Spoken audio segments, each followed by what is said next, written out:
তো জয় হিন্দ বন্ধুরা, আশা করি তোমরা ভালো আছো, সুস্থ আছো। আচ্ছা, আজকে খুব একটা গুরুত্বপূর্ণ টপিক নিয়ে আমি একটা ভিডিও বানাচ্ছি। তো সেটা হলো ডাব্লিউবিপি কনস্টেবল 2024। ঠিক আছে, এটা এই রিক্রুটমেন্টের আমি আজকে সম্বন্ধে বলতে চলেছি এবং আজকের ভিডিওটা খুব ইম্পর্টেন্ট। ঠিক আছে, আমি এটা বলে রাখলাম, তাই আমি সবাইকে চাইবো যে সবাই না স্কিপ করে ভিডিওটা দেখবে, কারণ তোমাদের কাজের জন্য ভিডিওটা। আর যদি আমি যেগুলো বলবো তোমাদের এটা জয়েনিং সম্পর্ক তো সব আমি আলোচনা করব।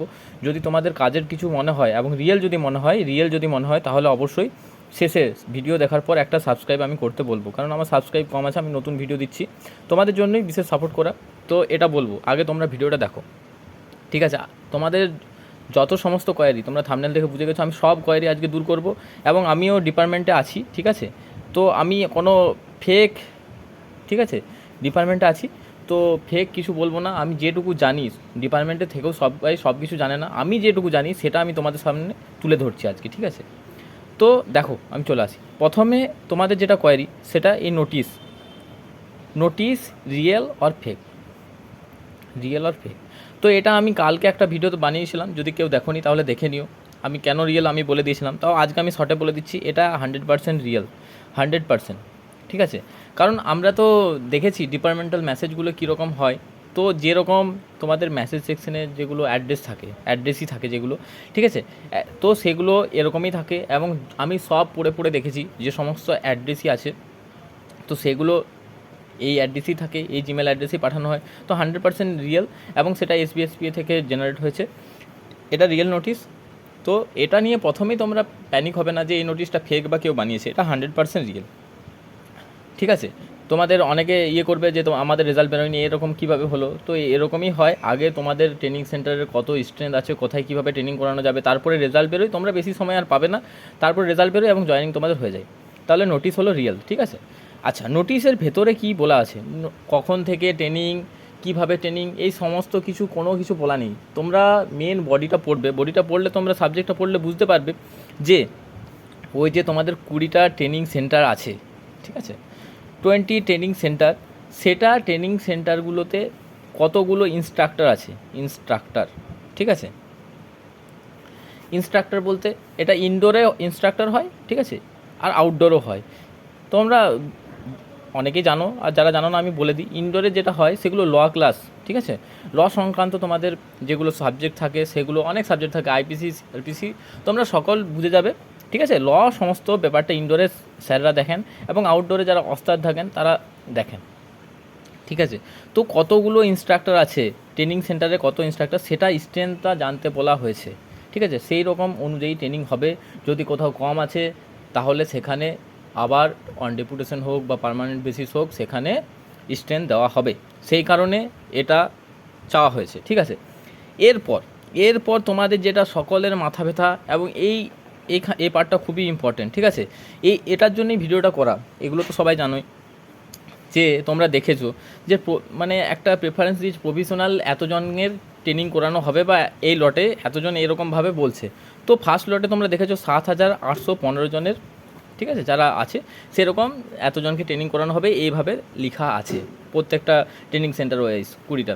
তো তোমাদের এবারে ডাউট হচ্ছে যে ফার্স্ট, তোমাদের তো আমি ভুলে গেছি অ্যাকচুয়াল ভ্যাকেন্সিটা, তো 11K প্লাস আছে। তো ফার্স্ট 7,815 জনের কি যারা প্রথমে থাকবে, কেউ 90 থেকে আরম্ভ করে, সাপোজ ফার্স্ট যে 90 হলো, এরকম করে যে একদম লাস্ট 7,815তম নাম্বারে যে থাকবে তাদের কি প্রথমে জয়েনিং হবে? তো অনেকে, আমি বুঝতে পারছি এটা তোমাদের কনফিউশন থাকবে এবং অনেকে অনেক ভিডিওতে বলবে যে হ্যাঁ সেরকম অনুযায়ী হবে, কিন্তু আমি নিজে জানি, আমি নিজে ডিপার্টমেন্টে আছি, আমি সেটা বলছি তোমাদের, এরকমভাবে জয়েনিং হয় না, লট ওয়াইজ জয়েনিং হয়। কেন হয় না হয় সব বলছি। আচ্ছা, লট ওয়াইজ কখন হয়? তোমাদের ভ্যাকেন্সি প্রচুর বেশি, ঠিক আছে, কত বললাম, 11K প্লাস।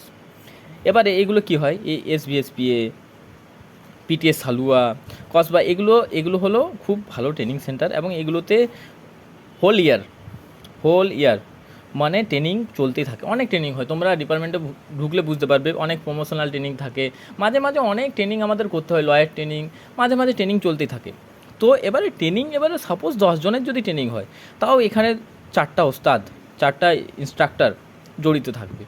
তো সেই কারণে তোমাদের কি হতে পারে, যে ফার্স্টবারে কিছুজন হয়তো বাকি থাকলো এবং এদের ট্রেনিং উইদিন 1 মান্থ শেষ হয়ে যাবে, ঠিক আছে, যাদের ট্রেনিং চলছে সাপোজ এসবিএসপি হোক, পিটি সালু হোক, তো তারপর সেই ওস্তাদগুলো তোমাদের ট্রেনিং করাতে পারবে। তো এই রকম জিনিসটা হয়ে থাকে যে প্রথমবারে হয়তো 9,000 10,000 হলো, তো এটা বলছি সব 10,000 হলো, তারপরের বার যাদের ভিআর কমপ্লিট হলো তাদের করে এই ইনস্ট্রাক্টরকে দিয়ে করিয়ে দিল।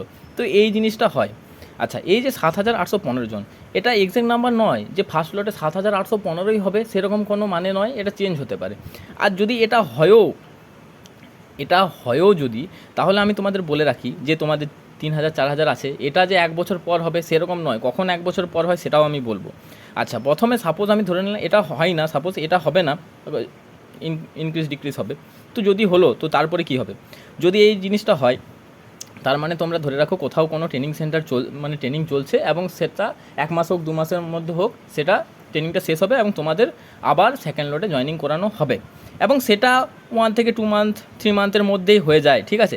এটার জন্য বিশেষ কোনো ডিলে হয় না, ওয়ান মান্থের মধ্যেই হয়ে যায়। তোমরা নিজেরা দেখতে পারবে যে তোমরা 15 দিন ট্রেনিং করছো, তারপরে তোমাদের হয়তো আরেকটা ব্যাচ ঢুকলো, তোমরা নিজেরা এটা দেখতে পারবে, ঠিক আছে।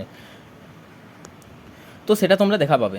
তো এবারে ডিলে, আচ্ছা এটা কীভাবে, এটা কেন র্যাঙ্ক ওয়াইজ হয় না? এই যে র্যাঙ্ক ওয়াইজ, ঠিক আছে, অনেক আছে যে অনেক চিন্তা করছে আমার র্যাঙ্ক পেছনে হতে পারে, তাহলে আমার কি জয়েনিং ফার্স্টবারে হবে না? তো র্যাঙ্ক ওয়াইজ পিআরবি কোনো দিন এরকমভাবে জয়েনিং করায় না। কীভাবে জয়েনিং করায় দেখো, এটা কেন পসিবল নয়? এটা যারা এরকম ভাবছে বা এরকম কেউ যদি ভিডিও বানিয়ে থাকে, আমি বলবো মানে বেসিক দেখো, আমি বেসিকটা বলে দিই কেন হবে না র্যাঙ্ক ওয়াইজ।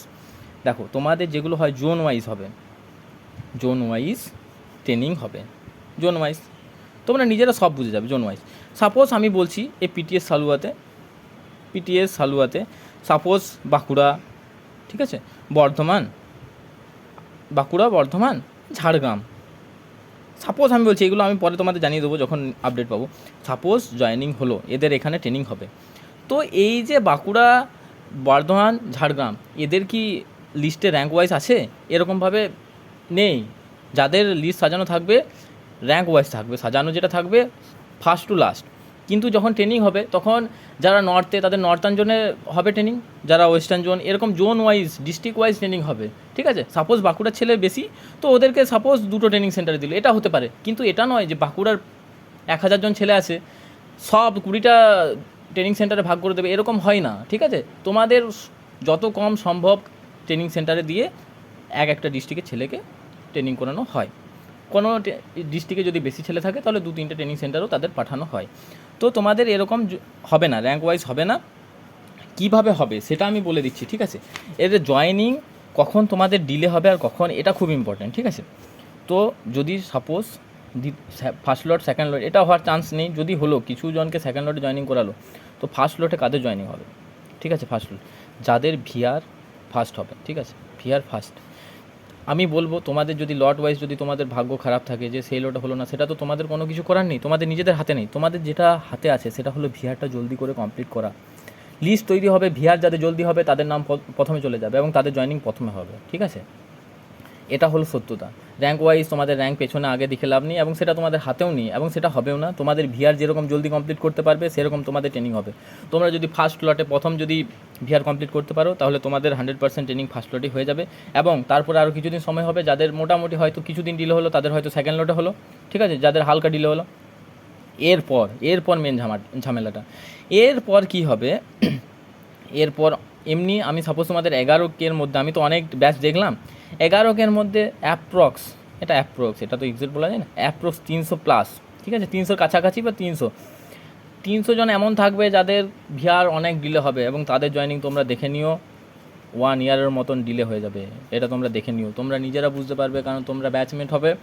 যে আমাদের সাথে ছেলেটা পড়তো এবং ওর জয়েনিং হয়েছে 1 বছর পর, আমাদেরও ব্যাচ এমনি হয়েছে, আমাদের ব্যাচও এরকম হয়েছে এবং প্রত্যেকটা ব্যাচে হবে তোমাদের এটা 300+ এরকম নাম্বারটা থাকবে। তাই আমি বলবো যে দেখো সবাই ভিডিওটা দেখবে, আমি জানি এই ভিডিওটা অনেকেই দেখবে। তো অনেকে কী করে, এই যে জব পেয়ে গেলো ক্যাজুয়ালি নিয়ে নেয় জিনিসগুলো, যে হয়ে যাবে জয়েনিং, কিন্তু এরপরে আর ক্যাজুয়ালি নেবে না, ঠিক আছে। 300 জনের মধ্যে তোমার নাম্বার থাকতে পারে, যদি 1 ইয়ার ডিলে হয়ে যায় না, তাহলে তোমরা বুঝতে পারবে যে কী পরিমাণে তোমরা পিছিয়ে গেলে। তোমাদের তোমরা অনেক প্রবলেম, সিনিয়রিটি মেন যেটা প্রবলেম, সিনিয়রিটি তোমাদের কমে যাবে, ঠিক ঠিক আছে, এটাও প্রচুর প্রবলেম হবে। 1 বছর পর লেট জয়েনিং মানে প্রচুর প্রবলেম, যেটা এখন বলে বোঝানো সম্ভব নয়, আমি পরে পরে বলে দেবো। তো তোমরা ক্যাজুয়ালি নেবে না, ভিআরটা জলদি কমপ্লিট করার চেষ্টা করবে। আচ্ছা, ভিআর কীভাবে জলদি করবে আমি একটা ভিডিওতে বললে অনেক বড় হয়ে যাবে, আমি ভালো করে বলে দেবো। তাও আমি যেটা এক লাইনে বলে রাখি যে এই যে কোয়ালিফিকেশান অ্যাড, ঠিক আছে, কোয়ালিফিকেশান অ্যাড অনেকে, এটা তো তোমাদের 10 পাসের জব, অনেকে কী করেছে একদম 10-এর পর এইচএস তো কমন, এইচএস তারপরে বিটেক, হ্যাঁ, তারপরে এমটেক, ঠিক আছে, অনেক পিএইচডি সব করেছে। এবারে তুমি যদি সব একসাথে অ্যাড করতে যাও তাহলে তোমার ভেরিফিকেশান সেরকম অনুযায়ী হবে, সেই কলেজ থেকে সেই স্কুল থেকে ভেরিফিকেশান হবে। তো আমি বলবো যে কোয়ালিফিকেশান অ্যাড পরেও করা যায়, ঠিক আছে, একটু ঝামেলা হলেও কোনো ডিস্ট্রিক্টে ইজিলি করে দেয়, কিছু ডিস্ট্রিক্টে একটু লেট করে, কিন্তু করা যায়। তো সেরকমভাবে তোমাদের কোথায় লোকেশন, আমি সব এগুলো পরে বলে দেবো, একটা ভিডিওতে বলছি না, কীরকম লোকেশন কীরকম কোথায় আছে সেরকম অনুযায়ী তোমরা অ্যাড করবে।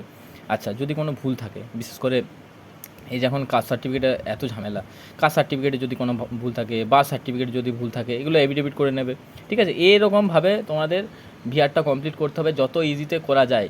এই 300-র মধ্যে যদি পড়ে যাও তাহলে কিন্তু তোমাদের কিন্তু কপালে দুঃখ আছে, এটা আমি বলে দিলাম, ঠিক আছে। আমরা দেখছি একদম ডিপ্রেসড হয়ে যাবে, তোমাদের ব্যাচমেটরা স্ট্যাটাস দেবে, ওদের স্যালারি পাবে, মেন হচ্ছে স্ট্যাটাসের স্যালারি পাবে, 1 বছর সিনিয়র হয়ে যাবে, ঠিক আছে, তোমার খারাপ লাগবে। তো সেই ক্যাজুয়াল না নিয়ে এভাবে করবে। র্যাঙ্ক দেখে লাভ নেই, র্যাঙ্ক ওয়াইজ কোনো দিন পিআরবি জয়েন করাই না, ঠিক আছে, র্যাঙ্ক ওয়াইজ কোনো দিন জয়েন করাই না। আচ্ছা, তোমাদের আমি বলে দিই, যেটা তোমাদের সাপোজ কোনটা ছিল 2019-এর যে কনস্টেবলটা ছিল ফার্স্ট ওইটা লট ওয়াইজ হয়েছিল। 2019-এর পরের রিক্রুটমেন্টটা লট ওয়াইজ হয়নি, সবার একসাথে নিয়ে নিয়েছিল, কিন্তু 2019-এর যেটা হয়েছিল সেটা লট ওয়াইজ ফার্স্ট লট হলো, ঠিক আছে। সেটা ওরকম হয়নি যে যাদের নাম্বার বেশি ছিল, কারণ আমি দেখেছি যে অনেক ছেলে, আমি দেখেছি ওদেরকে জিজ্ঞেসও করেছি, আমি এটার পর বিশেষ করে খবর নিলাম যে ওদের র্যাঙ্ক পেছনে ছিল কিন্তু ফার্স্ট লটে জয়েনিং হয়েছে, ঠিক আছে। তারপরে কেস হয়ে যায়, এবং কেস ঝুলে যায় 1 বছর, 1 বছর পর তাদের হয়। তো এটা যে যাদের প্রথম র্যাঙ্ক ছিল তাদের হয়েছে সেরকম নয়, তাই র্যাঙ্ক ওয়াইজ ওইটা ভেবে লাভ নেই, ঠিক আছে। তোমরা ভিআরটা, তোমাদের হাতে যেটা আছে ভিআরটা কমপ্লিট করার, সেই ভিআরটা করবে। আচ্ছা, এবারে কেস, এই যে কেস যেগুলো চলছে না, সেই কেসগুলো, এগুলো নিয়ে তোমরা বেশি মাথা ব্যথা করবে না, ঠিক আছে। তাই আমি অত ভিডিও দিইনি, এই আজকে এই কেস ওই কেস এগুলো নিয়ে মাথা ব্যথা, এগুলো তুমি আমি করার কেউ নয়। ডিপার্টমেন্ট যখন চাইবে, মানে যখন দেখবে সব মিটমাট হয়ে গেছে, ঠিক হয়ে গেছে এবং এই সময়টা এখন চলে এসছে, তোমাদের রেজাল্ট একদম হয়ে যাবে এবং তোমরা বেশি সময় পাবে না। রেজাল্ট বেরোনোর সাথে সাথে, হয়তো 7 দিনের মধ্যেই তোমাদের ভিআর মেডিকেলের ডাক পড়ে যাবে রেজাল্ট বেরোনোর সাথে সাথেই, কারণ সব রেডি এবং আগে থেকেই সব রেডি করা হচ্ছে, ঠিক আছে। তো এই ছিল ব্যাপার। আমি কমেন্টগুলো পড়ছিলাম, আমি পার্সোনালি রিপ্লাই দিইনি, তোমাদের আশাগুলি কোয়ারিগুলো আমি যতদূর সম্ভব আমি দূর করতে পারলাম। আরও যদি কোনো কোয়ারি থাকে, ঠিক আছে, তো তোমরা অবশ্যই আমাকে জানাবে। হ্যাঁ, আর দেখো, টেলিগ্রাম চ্যানেলটা যুক্ত হয়ে যাও, আমি টেলিগ্রামে আমি সব আপডেট এবারে দেবো আস্তে আস্তে। আর যদি রিয়েল এবং অথেন্টিক এবং একটু কাজের যদি মনে হয়, এই যে ব্যাপারটা বললাম ভিআর কখন লট ওয়াইজ জয়েনিং, এই সকল যে ব্যাপারগুলো বললাম, যদি একটু ইনফরমেটিভ মনে হয় তোমরা একটু সাবস্ক্রাইব করো, কারণ এরপরে তোমাদের মেন তোমাদের সাপোর্টের দরকার, যে কীভাবে কী করবে, কীভাবে ট্রেনিং সেন্টার অবধি পৌঁছাবে কীভাবে, এবং ট্রেনিং সেন্টারেরও ভেতরে অনেক জিনিস থাকে, তো সেগুলোতে আমি অবশ্যই গাইড করবো তোমাদের। তো সাপোর্ট করবে, সাবস্ক্রাইব করে পাশে থাকবে। তো জয় হিন্দ। কোনো কোয়ারি থাকলে অবশ্যই কমেন্টে জানাবে।